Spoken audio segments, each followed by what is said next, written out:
we need to think. We really need to think, and people need to be answerable to a lot more, because you can't afford people spending huge money, taxing, paying all of those things, and then this kind of thing is happening when people should be of utmost accountability. No, that will not be acceptable to all of them. All right, let's go ahead and take you through some of the dailies here this morning, and we'll start with Vanguard newspaper. They seem to be picking up from that bombing, and that's what they lead here with. It says, bombing error won't deter fight against terrorism, Defense Minister. UN deplores incident, death toll rises to 127, victims recount ordeals. Some injured moved to Army 44 Reference Hospital. PDP demands probe, compensation for victims. CSO seeks overhaul of security architecture. As I went through a timeline yesterday of how some of these incidents have happened, and there was just a litany of them. If I remember January, the case in Nasarawa where they feigned ignorance, they denied it for 5 months, until much later they then owned up and said, okay, well, so that's why we're asking, look, is this a pattern? Why do these things happen? It's not once, not twice, but you go down memory lane, you just see that list and you see a pattern here. What's going on with our security agencies here? Maybe for once, the first time, real quick, promptly was owned up. Someone owned up to it that, look, yes, we did this, it was an error. Things are changing, and just hope that they will get better and we don't have this kind of things occurring over and over again. Well, more suffering for retirees as FG cuts pension spending by 21%. Wow. So there you go, when you get to this pension. You know, this is why we have several people tell us. The reason why some say is the root of endemic corruption in the system. When the military came forth, kicked off everybody in the civil service who were just going about their duties dutifully, as best as they could, with the utmost professionalism and care. And when they were kicked out, had nothing whatsoever. Then many people started thinking, oh, wait a minute, I have to plan for my future. And then things started happening. Pen started working, and things started disappearing. But no matter what history has said, that is not an excuse for corruption. If people steal these things, they should. If they do the crime, you know what they say, you have to do the time. So that's, oh, look at this. Stop tax waivers, concessions already granted to corporate entities. Senate tells FG. Really? Because FG was supposed to start disbursement of, I think at some point was 125 billion or thereabout, to, I think they said it was corporates, manufacturers, and things like that. You know, but now, you see Senate towing this line. I think we should read this story and find out, because when they spoke about palliatives to individuals coming up with CNG buses, we don't know what impact that will have. And the ones for private sector, NECA, have also been in the front line. Man also have spoken to them saying, look, before you do this, tell us what do you want to address. So if Senate is towing this stance, I think we should read it for corporate bodies. So let's see what Daily Trust has here while we're looking to read that story about the tax matters. But you know, the government's talking about how to raise revenue. So if the government sits back and says, look, we're going to grant waivers to these people, tax waivers, there must be a target somewhere. Then they should just sit back a bit. And indeed, we need to look at that story. Whose side are they on? Exactly. From what angle are they coming from? The companies have to run. I mean, it's in the news that one of those major industrial, manufacturers is already packing up already in Nigeria. Again, another one after some others had already done that. But let's move on to Daily Trust. And this is what they lead with. Zero allocation for Mambila Power Project in 2024 budget. I thought the last administration was talking about how this Mambila power project will be completed with this year as quickly as possible. But now, Daily Trust is talking about no allocation in the 2024 budget. Ministry gets 400 million naira for conferences. Which ministry? All ministries? That should be ministry. I think that should be Ministry of Power. 400 million naira. 400 million naira for conferences. They're hosting the conference on the yacht. Even if it's being hosted on the yacht, how many conferences? What are the conferences about?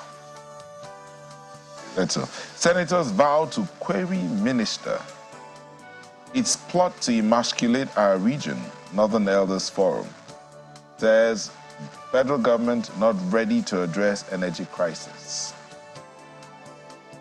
You know, this energy thing has been back and forth here and there. Who's going to bail the cat is a question that is begging for answers. But above, just below the nameplate, prisoners from foreign lands working at construction sites in Nigeria. Senate panel. Which foreign land is that? Prisoners from foreign lands working at construction sites in Nigeria. That's the Senate talking again. Remember when Chamberlain looked at the Vanguard? They talked about tax waivers. Now it's prisoners working in Nigeria's construction sites. Go to page 4. You should read on that and find out exactly. Page 4 of Daily Trust. Besides that, PDP, NNPP, 5 others form coalition. Ooh. Issues in Kanu, Plateau point out to a one-party state. Page 6 will give you more details.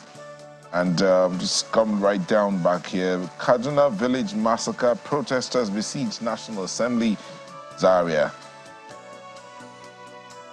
And this one there should put some smiles on some faces. NJC recommends appointment of 11 Supreme Court justices, 32 others. And that's it from Daily Trust.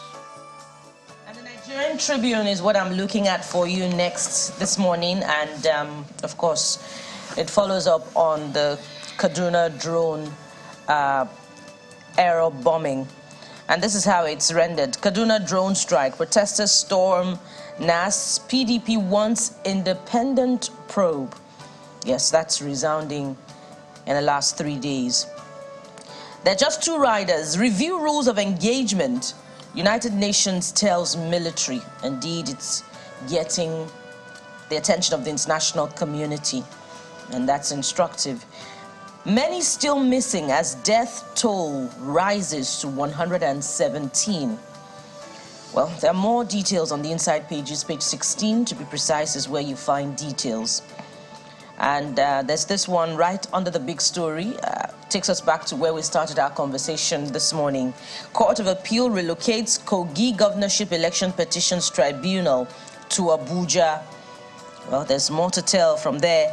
Alleged attack on tribunal secretary. Police warn against inflammatory statements.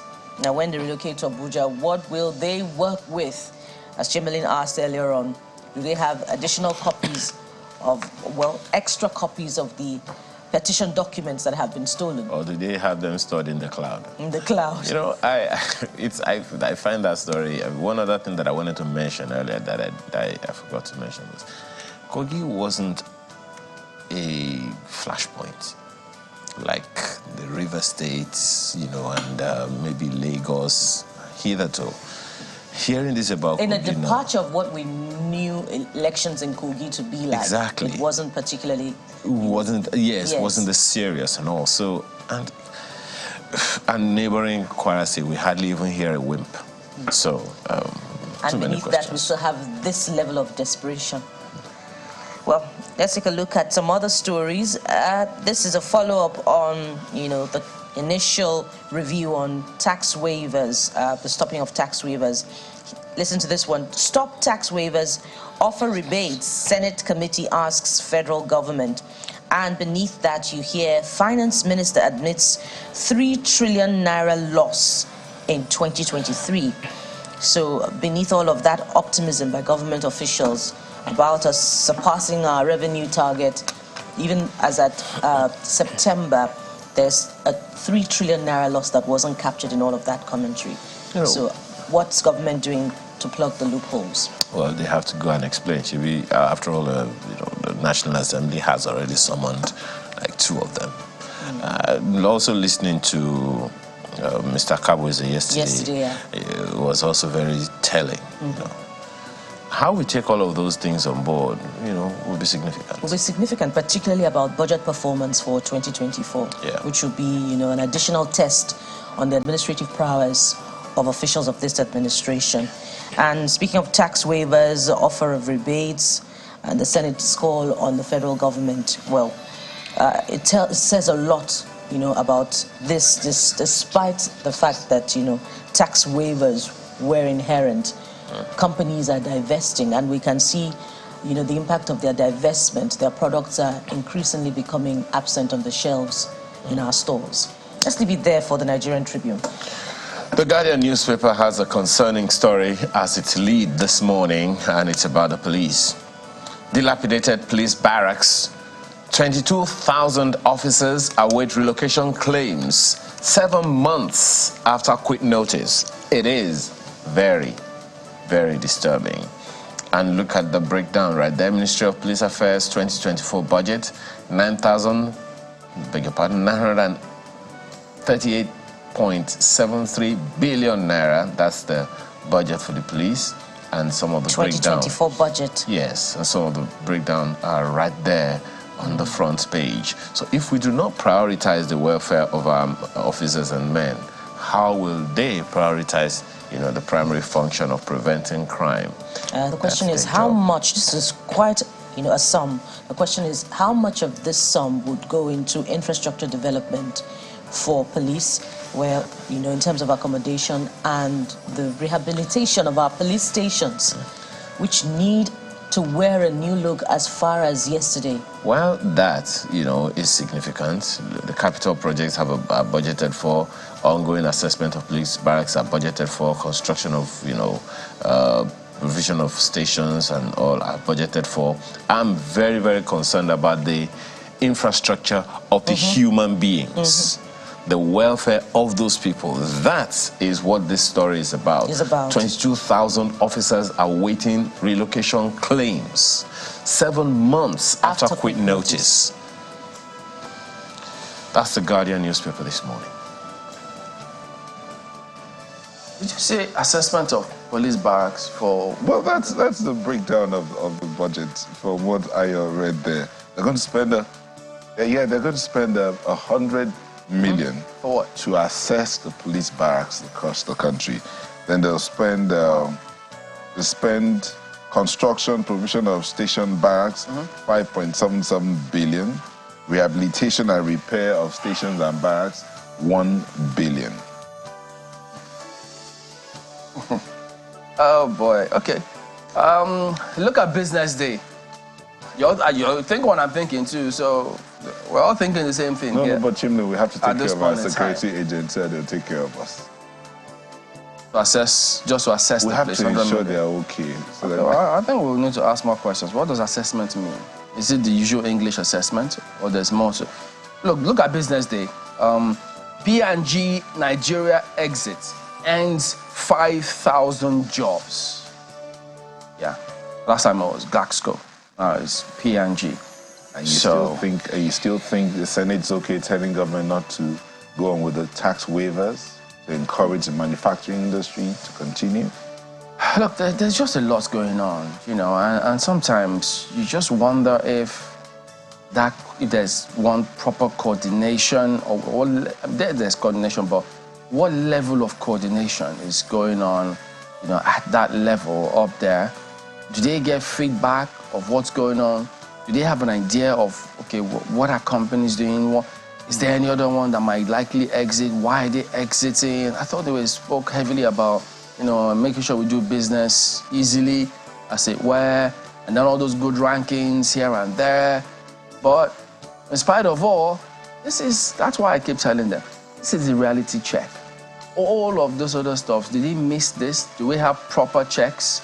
Do we have just several questions? If companies are exiting and companies are really struggling, we have to ask ourselves a lot more questions. It means what we've been doing before, we need to do them differently then and get results. That's what it's about. That's Business Day. The Nigerian Observer is one I have here, and the lead with the story of the Senate's of the State House promptly defends budget after Senate warning to MDAs. What are they defending? The budget? What's in that budget? Questions again, questions that need to be answered. Chamberlain, I don't know how much light needs to be shed on this budget, but there is need for deeper scrutiny into the budget and the budgeting system and how all of that works. But that's it from the Nigerian Observer. This morning, which takes a departure from the other subject matters that leadership newspaper, the other subject matters that the other papers have taken up. And, you know, this time it focuses on the judiciary for its big story. Listen to this. Supreme Court Justices Samani, Sankey, and 8 others pass screening. There's just one rider, Justice Nwosu Iheme, picked from reserve list. NJC appoints 1 Court of Appeal justice, 6 heads of court, 26 others. So you have quite a number of, you know, names and faces taking up, what do they call it now, upstairs in Abuja. So, but more importantly, and we say that's the penthouse of Nigeria's judiciary. Yeah, the penthouse of Nigeria's judiciary. But more importantly, these justices have been tasked with changing the narrative about the judiciary, you know, and changing that crisis of confidence, you know, about particularly the Supreme Court to, you know, the arm of our judiciary that will be taken to an enviable height against the backdrop of elections. I think that's where the heart of the matter is. For me, one of the things that I'm actually glad about is that finally we can say that the Supreme Court has the full complement of 21 justices. I mean, once they are sworn in, they'll be there. But should we ever find ourselves in a situation where we are waiting for 11 justices of the Supreme Court to be sworn in, looking for 11 at a time? That is telling, because there is what they call institutional memory. I mean, if 1, 2 retires, I mean, we still have quite a number, you know. But the situation where 11, we're looking to recruit 11 new Supreme Court justices, that's more than half the number. And it speaks to how members of the bench view that office, you know. Yeah. If there's a, you know, skepticism, or it's not even about that. A lot to consider before you take up the challenge. No, that's the not challenge it. of the office. I don't think that is it. I think it is the fact that we didn't even give that priority. The Chief Justice of Nigeria, for instance, was saying that's one legacy he wants to ensure that he leaves. That means that I do not have the time now for how long we haven't had the full complements of the Supreme Court justices. Consequently, the ones that are there have been overwhelmed. Thank you, with a lot of things to deal with. So if we are dealing with that challenge at this level, when are we going to have regional Supreme Courts? Will we ever get to that point? A lot for members of the bench to reflect on. But for me, beyond the number is the substance of what is dispensed at that office. And we need to see something different in the next few years. Let's leave it there for the leadership newspaper this morning. Yeah, and that's the papers this morning. We're back right after now to take on the issues as they come. Do stay with us.